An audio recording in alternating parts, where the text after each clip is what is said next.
Ratusan penduduk Surakarta ditembak dan disembelih oleh unit korps pasukan khusus. Masuk dalam kejahatan perang militer Belanda di Indonesia. Haryoso masih ingat saat horor itu terjadi dalam hidupnya. Di hari ke-11 bulan Agustus tahun 1949, ratusan prajurit berbaret hijau bergerak masuk ke gang-gang di kota Surakarta. Itu terjadi beberapa jam usai Surakarta diserang secara serentak oleh pasukan TNI, pimpinan Letnan Kolonel Slamet Rijadi. Bau mesiu sangat tajam tercium. Di suatu rumah yang masuk dalam wilayah Kampung Gading, Haryoso kecil, nyaris pingsan ketika dari balik jendela, melihat serombongan tentara Belanda bergerak, bagai hantu di sela-sela pagar. Hampir saja dia berteriak, jika Karsono sang paman tidak cepat membekap mulutnya. Untung saja mereka tidak melihat kami, mungkin karena suasana rumah saat itu gelap gulita, ungkapnya. Tak ada yang tahu, kemana kelompok tentara itu bergerak.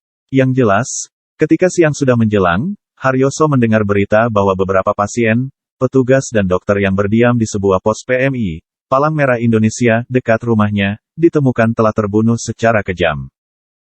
Rata-rata mereka disembelih dengan sangkur, ujar lelaki kelahiran tahun 1941 itu. Kemungkinan besar, tentara Belanda yang dilihat Haryoso adalah para prajurit KST, Korps Pasukan Khusus Angkatan Darat Belanda. Aslinya tentara berbaret hijau itu, merupakan pasukan bantuan yang didatangkan langsung dari Semarang, menyusul terdesaknya posisi Brigade VKNIL Surakarta, pimpinan Kolonel Van Ohel. Menurut Julius Power dalam Igen, Slamet Rijadi, dari mengusir Kempeitai sampai menumpas RMS, begitu sampai di Surakarta, KST ditempatkan dalam lingkungan benteng Vastenburg. Besok paginya, mereka langsung bergerak ke rumah Dr. Potmonegoro, di Kampung Gading, yang merupakan pos darurat milik PMI. Sesampai di sana, mereka mengobrak-abrik serta menyembelih 7 petugas PMI, dan 14 pengungsi yang tengah menjalani perawatan. Setelah puas beraksi di Kampung Gading, mereka bergerak ke Kampung Kratonan, dan Jayengan, ungkap jurnalis sejarah itu. Dalam waktu yang sama, unit KST lainnya menebar maut di Kampung Kebonan.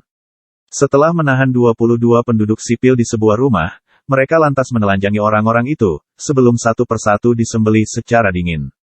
Untunglah salah seorang tawanan berhasil lolos, dan melaporkan kejadian tersebut ke pos TNI terdekat. TNI lantas melakukan pengejaran dan penyergapan, pertempuran pun berlangsung seru, dengan akhir mundurnya pasukan baret hijau, kembali ke basis mereka di Beteng, demikian menurut buku pertempuran 4 hari di Solo, Surakarta, dan sekitarnya, yang diterbitkan oleh Kerukunan, ex-anggota Detasemen 2 Brigade 17. Menurut sumber-sumber sejarah, aksi KST itu, menimbulkan korban yang cukup besar. Julius Power menyebut ada 433 mayat yang ditemukan usai situasi terjadinya tragedi itu. Korban paling banyak ditemukan di wilayah Laweyan, yakni sekira 300 mayat.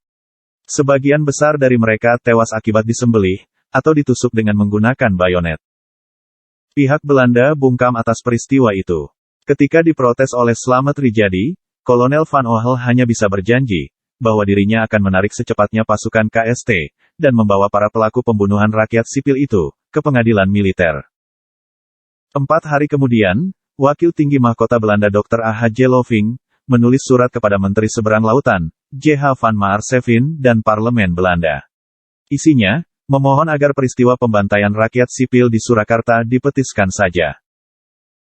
Sebab, akan sangat merugikan kehormatan pemerintah kerajaan Belanda, demikian seperti dikutip Julius Power dalam bukunya. Puluhan tahun kemudian, tak ayal insiden berdarah itu muncul juga ke permukaan. Pada 1969, De Exesenota menyebutnya sebagai salah satu dari 110 kasus tindak kekerasan militer Belanda, selama aksi polisional tahun 1946 sampai tahun 1949.